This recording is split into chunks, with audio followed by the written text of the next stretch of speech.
కూటమి ప్రభుత్వం ఏర్పడి ఏడాది గడుస్తున్నప్పటికీ కూడా హామీలు అమలు చేయడంలో పూర్తిగా విఫలమైపోయిందని చెప్పేసి కొంతమంది వైసీపీ నాయకులు ప్రధానంగా ఆరోపిస్తున్నారు. మాకు ఉద్యోగాలు లేవు, ఉద్యోగాలు ఇవ్వండి అంటే ఆసనాలు వేయండి, ఊపిరి గట్టిగా పీల్చుకోండి, వదలండి అన్నట్టుగా కూడా కొంత వ్యంగ్యంగా కూటమి మీద విమర్శలకైతే దిగుతున్నారు. అయితే ఇదే అంశానికి సంబంధించి మనతో మాట్లాడేందుకు టీడీపీ నాయకులు ఉన్నారు.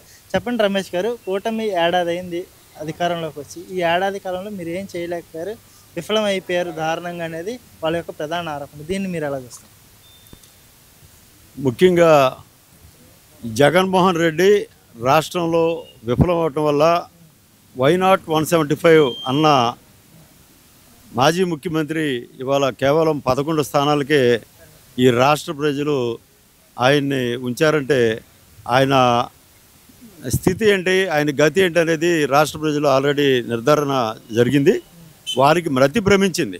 ఇవాళ కూటమి ప్రభుత్వం ఏడాది పాలనలో మరి వాళ్ళు గతంలో చూస్తే పెన్షన్ని 3,000 వరకు పెంచుకుంటూ పోతామని చెప్పి 2 సంవత్సరాల తర్వాత మరి 250గా పెంచి ఆఖరి 3 నెలల ముందు అది 3,000 రూపాయలు చేయడం జరిగింది. మరి కూటమి ప్రభుత్వం వచ్చిన తర్వాత ఒకేసారి మేము 4,000 రూపాయలు పెన్షన్ ఇవ్వడం రాష్ట్ర ప్రజలందరూ కూడా చూశారు. వికలాంగులకి మరి మేము ఏ విధంగా పెన్షన్ ఇస్తున్నామో కూడా రాష్ట్ర ప్రజలు చూశారు. మరి అదేవిధంగా కిడ్నీ బాధితులకైనా వీళ్ళందరికీ కూడా పెన్షన్ ఏ విధంగా పెంచాం. గతంలో జగన్మోహన్ రెడ్డి ప్రభుత్వంలో ఈ రాష్ట్రంలో ఎన్ని పెన్షన్లు ఉన్నాయి, ఈ కూటమి ప్రభుత్వం అధికారంలోకి వచ్చిన తర్వాత ఎన్ని పెన్షన్లు ఇస్తున్నామో రాష్ట్ర ప్రజలందరూ విజ్ఞులు అందరూ కూడా గమనిస్తూనే ఉన్నారు, అన్నీ చూస్తూనే ఉన్నారు. ఇకపోతే ఒక్కొక్కటిగా మేము ఇచ్చిన సూపర్ 6లో ఒక్కొక్కటిగా మేము అన్నీ కూడా కార్యరూపం దాల్చడం వారికి మతి భ్రమించింది అనడంలో ఎటువంటి సందేహం లేదు. ఇవాళ గ్యాస్ సిలిండర్లో మేము 2 విడతలుగా గ్యాస్ సిలిండర్ ఇవ్వడం జరిగింది. మరి రేపో మాపో ఆగస్టు 15వ తారీఖున మహిళలకి ఉచిత బస్సు ప్రయాణం కూడా చూసాం. అదేవిధంగా తల్లికి వందనం పేరుతో మరి రాష్ట్రంలో గతంలో మరి జగన్మోహన్ రెడ్డి కానీ వారి సతీమణి భారతీరెడ్డి కానీ కడప జిల్లాలో కూడా పులివెందుల్లో కూడా తిరిగి వాళ్ళు 2 పిల్లలున్నా సరే మరి మేము వారికి అమ్మఒడి పథకం ఇస్తామని చెప్పి అన్నారు. వాళ్ళు చీట్ చేశారు. 2 పిల్లలకి ఇవ్వకుండా ఒకరికే ఇవ్వటం కూడా గతంలో అమ్మఒడి చూసాం. ఇవాళ ఒకే ఇంట్లో ఒకరైనా, 2 ముగ్గురైనా, 4 పిల్లలు ఉన్న వారికి కూడా మరి వాళ్ళందరికీ కూడా మనం ఈ కూటమి ప్రభుత్వం మేము ఒక్కొక్కరికి 15,000 చొప్పున, ఒకరికైతే 15,000, ఇద్దరికైతే 30,000, ముగ్గురికైతే 45,000, నలుగురికైతే 60,000 కూడా తీసుకున్న కుటుంబాలు ఇవాళ చాలా రాష్ట్రంలో ఉన్నాయి. కూటమి ప్రభుత్వాన్ని విమర్శించే నైతిక హక్కు ఈ జగన్మోహన్ రెడ్డికి లేదు. ఎటువంటి పరిస్థితుల్లో కూడా ఈ కూటమి ప్రభుత్వం నారా చంద్రబాబు నాయుడు గారు, పవన్ కళ్యాణ్ గారు, నరేంద్ర మోడీ గారు వీరు ముగ్గురు కూడా కలిసి మనకు రాబోయే 15 నుంచి 20 సంవత్సరాల పాటు ఈ రాష్ట్రంలో కూటమి ప్రభుత్వం అధికారంలో ఉంటుంది.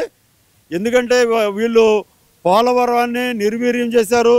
రైల్వే జోన్ని, విశాఖ రైల్వే జోన్ని మరి ఇక్కడి నుంచి పంపించడం రాష్ట్ర ప్రజలు చూశారు.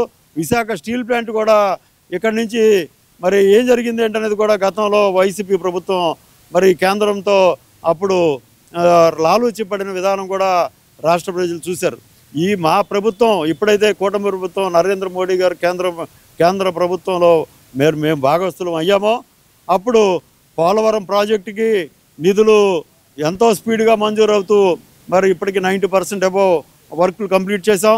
అదేవిధంగా స్టీల్ ప్లాంట్ కూడా కేంద్ర మంత్రులు నరేంద్ర మోడీ గారు, అమిత్ షా గారు స్టీల్ ప్లాంట్ ఇక్కడి నుంచి మార్చడం కాకుండా మారదు. అదేవిధంగా కొత్తగా అనకాపల్లిలో కూడా ఒక స్టీల్ ప్లాంట్ రాబోతుంది. మన కోతవేడు దూరంలో ఉన్న రాజధానిని, ఆ సిగ్గులేని అమరావతి రాజధానిని, ఆ సిగ్గులేని మాజీ ముఖ్యమంత్రి 3 రాజధానుల పేరుతో 3 ముక్కలుగా రాష్ట్ర ప్రజల్ని మరి విడదీసే ప్రయత్నాలు ఎన్నో చేశాడు. ఇవాళ అమరావతి రాజధానిని జంగిల్ క్లియరెన్స్ చేసి ఇవాళ పనులు చాలా వేగవంతంగా, చాలా స్పీడ్గా కేంద్ర ప్రభుత్వ సహకారంతో మేము అతి త్వరలో మొత్తం 3 సంవత్సరాల్లోనే అమరావతి రాజధాని కూడా తిరిగి పునర్నిర్మించుకోవటం. అంటే ఇప్పుడు తాజాగా సింగయ్య మృతి వెనకాల ఒక రాజకీయ కుట్ర దాగి ఉంది. కేవలం అంబులెన్స్లో హ్యాపీగా వెళ్ళిన వ్యక్తి కావాలని కుట్ర చేసి కూటమి చంపేసింది.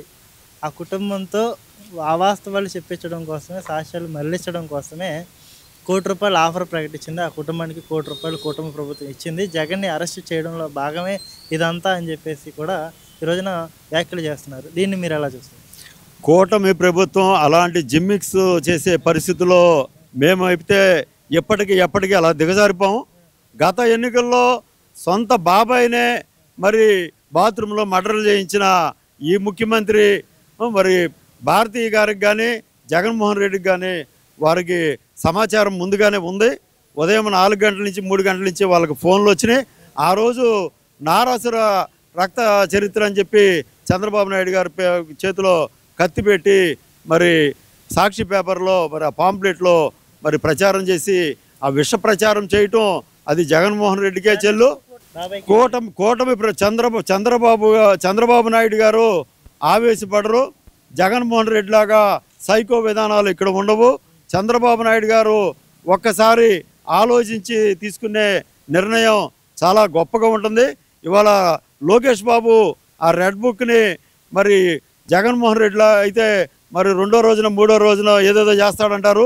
కానీ కూటమి ప్రభుత్వం ఆ రెడ్ బుక్ని రాజ్యాంగం ఎలా చక్కగా సిస్టమేటిక్గా ఉందో కూటమి ప్రభుత్వం కూడా ఎవరైతే తప్పు చేశారో, గత ప్రభుత్వంలో ఎవరైతే తెలుగుదేశం పార్టీని కానీ పార్టీ నాయకులను కానీ పార్టీ కార్యకర్తల పైన కానీ దాడులు చేశారో, ఏ విధంగా వీళ్ళందరూ రెచ్చగొట్టే విధంగా విర్రబీగారో వాళ్ళందరికీ కూడా తగిన సమయంలో ఒక సిస్టమేటిక్గా బుద్ధి చెప్తామనటంలో ఎటువంటి సందేహం లేదు.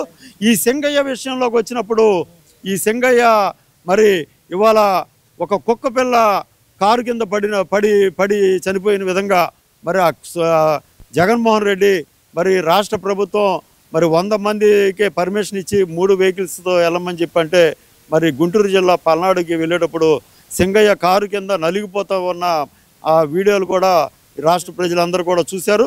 వైసీపీకి మతి భ్రమించింది. వైసీపీ కోలుకోలేని పరిస్థితులు ఉంది. మతి భ్రమించిన మాజీ ముఖ్యమంత్రి ఏదైనా జ్ఞానంతో అసెంబ్లీకి వచ్చి మాట్లాడితే బాగుంటుంది ప్రజల పక్షాన. మరి ఈ అందరూ కూడా గమనిస్తాను.